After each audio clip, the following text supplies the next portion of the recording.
this video, I'm going to be talking about some considerations you'll want to keep in mind and ask yourself about before you start potty training your child. So in general, there's just a lot of questions you'll need to think about, but that you might not necessarily think of until you get after it. So that's what this video is going to do. We're going to try to help you just examine what questions those might be before you get started. So first off, boys. Potty training boys is different than girls a little bit. Obviously, their anatomy is different. So are you going to potty train, if you have a boy, are you going to potty train him to stand up or sit down? Or are you going to start with sitting and then progress to standing? This is just something to think about. I don't have the right answer. What I do know is that a lot of boys want to mimic the older guys in their life. So whatever big brother does, whatever dad does, they're probably going to want to mimic that right away. Now, when it comes to messes, sitting down can be a little easier, especially in the beginning as they're just trying to get the hang of things. One thing that makes it a lot easier on boys is just being able to actually go outside in the backyard or whatever. Boys have the added advantage and fun of being able to pee on trees or sticks or whatever. So just something to think about if you're a boy parent thinking about how you're going to do that with your kid. Also, are you going to let your kid go naked? A lot of parents will do this really in any method. It's really common with parents who do like the 3-day method because they basically say no more diapers and their child really needs to learn what wetness feels like immediately as they feel like their bladder release, things like that. If you do let your child go naked, obviously you need to think about a couple of things like how you're going to protect your house, like your furniture. If they're outside, you got to get sunscreen on, keep them obviously safe, do that in a safe space where there's not, other people watching. Just some considerations like that, even seasonal considerations, if you live in a place where there's warmer months and colder months and you do want your child to be able to go naked, maybe you want to wait to potty train a little bit, or if they're in the house, obviously turning the thermostat up. So just some things to consider with nudity in potty training. Also, a lot of parents wonder, is there an ideal potty schedule? So really, there's no one ideal potty schedule. Again, every human being is unique and your kid is totally unique too. But you can start to look at their natural rhythms a little bit. Start to notice when they're most likely to pee, when they're most likely to poop. And if you can be consistent with certain things that cause them to pee and poop, like after meals, with beverages, if you can be really consistent on the timing, you can start to predict a little bit more when they're going to need the bathroom.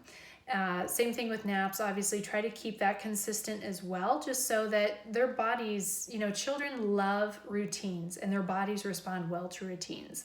So once you get in your groove, try to stick with it, especially during the first few weeks of potty training.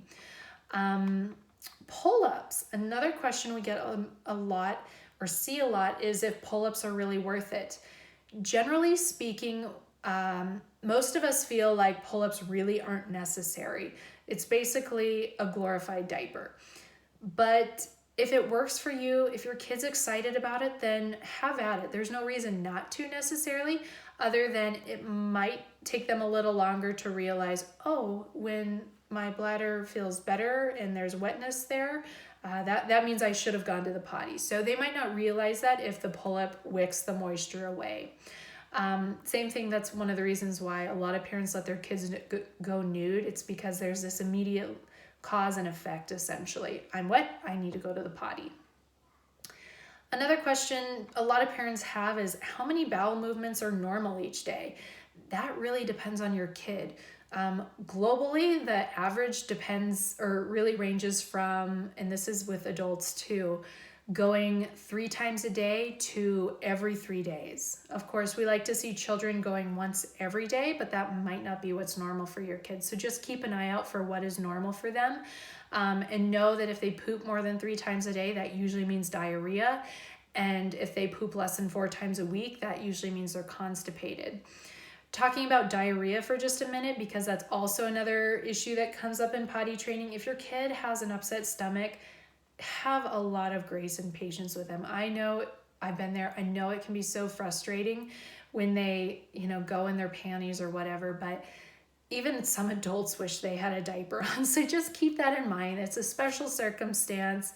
Support them, love them, try to help them to get to the bathroom in time, and, figure out what's causing it. Kids get diarrhea all the time or often. So if there's something causing it, obviously try to rectify the situation. Another question we see is when you're on the go. So what happens if you are running errands or you're taking a road trip? The best thing you can do is just, try to give your child a couple of days where they're secure in home before you go out. But then take like a 20-minute outing or something. Go, walk down the street for a few minutes and then come back and just really, congratulate your child on staying dry. But when it's time to embark on one of those bigger outings, be prepared to go into the public restrooms each stop you make if you're doing a lot of errands. If you're on a road trip, maybe think about having a travel potty so that you're not like in this rock and a hard place where you're 30 miles out from the nearest gas station. Have a travel potty where you can pull off on the side of the road, contain all that needs to be contained in a special travel potty. That's what's nice about those, is things aren't going to slosh around. And then you can dispose of it when you do get to that next bathroom. Of course, having a change of clothes on hands, or like 3 paper towels, cleaning supplies, an extra towel for the car seat. Just try to prepare in advance, and don't rearrange plans necessarily. Try to go about, your normal plans, and just make accommodations for your big potty master. And lastly, or second to last, public restrooms, that can be like a huge, oh my gosh, I'm so not looking forward to that moment. I definitely was that way, but it's a fact of life. You're going to need to go to the bathroom on the go, as is your kid. Try to make it as less scary as possible. Some of those bathrooms can flush really loudly or like spray water everywhere. So prepare your child ahead of time.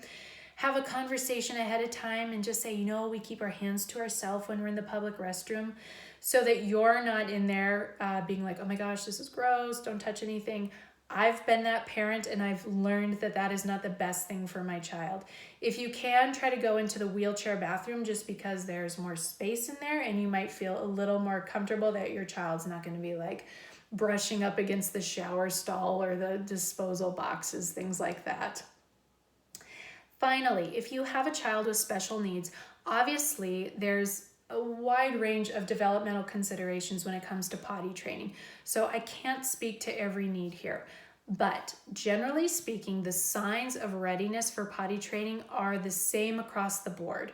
So depending on what type of, circumstance your child has, whether it be physical, mental, emotional, you're probably going to just need to be a little bit more sensitive to watching for those signs. You know your child best. So just keep an eye out for those signs. Possibly those signs are going to come a lot later than other children. That's perfectly fine. And working with a pediatrician, a potty expert, someone who understands what condition, they have, or what additional care they need, can be really useful. So definitely reach out for support, no matter what type of child you had. Reach out for support, and certainly lean on us here at the Potty Academy. We're here to answer any of your questions, no matter how obscure they are, about potty training and just kind of having little people in your life in general. So please drop a comment below. Please feel free to reach out to us in our community or send me a video. Happy to answer any questions at all. Thank you.